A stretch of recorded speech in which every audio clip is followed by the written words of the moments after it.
Boas-vindas a mais uma análise. Hoje a nossa missão é olhar para a Amazônia com a cabeça de quem faz gestão pública ou pensa em estratégias de inovação. A ideia é levar a quarta revolução industrial para lá, mas de um jeito que seja realmente sustentável. A gente vai desconstruir um conceito que está mudando o jogo de desenvolvimento regional, a Cidade da Floresta 4.0. É uma jornada incrível que sai da teoria e vai direto para a prática, com dados reais e um conhecimento sociocultural gigantesco. Aqui está o nosso roteiro de hoje. Primeiro, o paradigma digital na Amazônia. Depois, o contraste entre Smart City e Cidade da Floresta. Em seguida, o estudo empírico de Mocajuba. As tecnologias na bioeconomia, a preocupação com a biopirataria e o controle de dados e, para fechar, as políticas para a inovação sustentável. Vamos lá. Parte 1. O paradigma digital na Amazônia. Então, vamos direto ao ponto. Historicamente, a Amazônia sempre viveu dividida entre aquela exploração predatória e a preservação intocada, certo? Mas hoje, o desafio para a gestão pública é outro e é complexo. Como digitalizar esse território imenso sem repetir os mesmos erros de exploração do passado? Numa era em que a informação é o recurso mais valioso do planeta, como a gente evita o chamado colonialismo de dados? Em outras palavras, como garantir que todo aquele conhecimento territorial não seja simplesmente sugado por plataformas de fora, repetindo os velhos ciclos, só que agora numa roupagem digital? 2. Smart City versus Cidade da Floresta. Modelos em contraste. A diferença de visão de mundo entre esses dois modelos é literalmente brutal. De um lado, a gente tem o modelo global de Smart City, ou cidade inteligente. Ele segue uma lógica super tecnocrática e algorítmica, focado numa governança corporativa e centralizada de dados. Basicamente, trata o território de um jeito muito abstrato, olhando para o local só como uma fonte de extração. Do outro lado, vem o modelo Cidade da Floresta 4.0. Aqui a base é completamente decolonial e focada no território. A lógica econômica gira em torno da sociobiodiversidade. E isso exige uma governança comunitária forte e a soberania da informação. A Cidade da Floresta coloca no centro a autonomia e o controle nas mãos de quem realmente vive e conhece a região. 3. O estudo de Mocajuba e a realidade empírica. Isso nos leva perfeitamente aos dados reais. E o cenário mapeado lá no município de Mocajuba, no Pará, mostra uma assimetria estrutural profunda. Para se ter uma ideia, na área urbana, a cobertura de banda larga fixa chega a 72%, com uma velocidade média de 48 megabits por segundo. Mas quando a gente olha para a área ribeirinha, a cobertura despenca para uma estimativa de só 18%, com velocidades lá embaixo, entre 6 e 12 megabits, e que muitas vezes dependem de como está o tempo. Só que tem um detalhe crucial aqui. Essa discrepância não significa de jeito nenhum que a área ribeirinha seja um deserto de inovação. Na verdade, isso só escancara um baita gargalo de infraestrutura. Isso traz a gente para um conceito analítico importantíssimo. A infraestrutura atua como uma variável moderadora e não como um fator determinante. O que isso quer dizer? Que a falta de internet o tempo todo não significa falta de conhecimento ou incapacidade de inovar. A infraestrutura digital só condiciona o jeito como a tecnologia vai funcionar no dia a dia.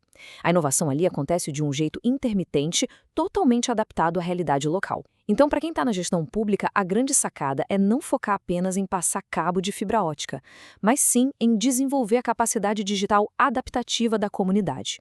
4. Tecnologias na bioeconomia local. Entendendo que a capacidade adaptativa é a verdadeira chave do negócio, a gente começa a ver como isso funciona na prática. Temos 3 exemplos incríveis de como o conhecimento ecológico tradicional se junta à bioeconomia através da tecnologia. Primeiro, o uso de algoritmos preditivos baseados no conhecimento de quem entende dos ciclos produtivos do açaí, o que melhora muito a logística e a rastreabilidade da safra. Segundo, a criação de bancos moleculares, como o famoso DNA barcoding, para registrar a imensa farmacologia das ervas locais, que tem um potencial gigantesco para biofármacos.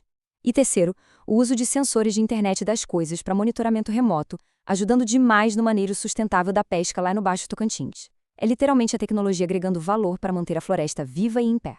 5. Biopirataria e controle de dados. Se registrar errado, levam nosso remédio e patenteiam. Essa frase é de uma das pessoas entrevistadas na pesquisa em Mocajuba, e ela humaniza perfeitamente o grande medo que existe em relação à biopirataria.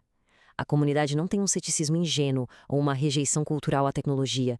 O medo deles é totalmente pragmático e real. Sabe-se muito bem que dados desprotegidos sobre plantas medicinais, por exemplo, podem ser facilmente capturados e patenteados por grandes corporações de fora. Portanto, proteger esses dados é, sem dúvida, uma questão absoluta de sobrevivência e de justiça informacional.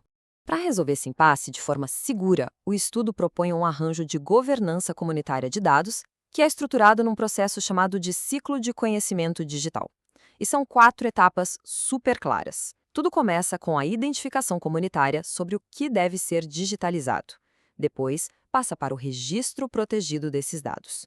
Em seguida, vem a certificação de origem, e só então a gente chega na comercialização rastreável. É exatamente essa estrutura institucional que precisa existir para transformar o conhecimento tradicional em um ativo bioeconômico, garantindo que o controle fique sempre nas mãos de quem produz a informação. 6. Políticas para inovações sustentável. Diante desse cenário todo, o que a gestão pública precisa fazer na prática? As diretrizes da Cidade da Floresta 4.0 pedem uma mudança imediata de visão. O foco tem que sair de simplesmente construir infraestrutura física, de só passar cabos, e passar a incluir a construção de uma governança institucional sólida. É absolutamente crucial criar marcos regulatórios que garantam a soberania informacional. Isso assegura que o consentimento prévio das comunidades seja respeitado e que exista uma divisão justa e coletiva dos benefícios gerados. A inovação sustentável aqui no Sul Global depende tanto de acordos de governança comunitária quanto depende de uma infraestrutura de rede. E para encerrar nossa análise, fica uma pergunta fundamental que precisa ecoar. Qual é, no fim das contas, o papel da gestão pública na proteção da soberania informacional? Se a tecnologia tem esse lado ambivalente, vai depender das nossas decisões políticas definir se a digitalização na Amazônia vai ser só mais uma ferramenta de extração ou a base sólida para um desenvolvimento local e genuinamente sustentável. Fica aqui o convite para aprofundarmos essa discussão e repensarmos os nossos modelos de desenvolvimento digital. Até a próxima análise.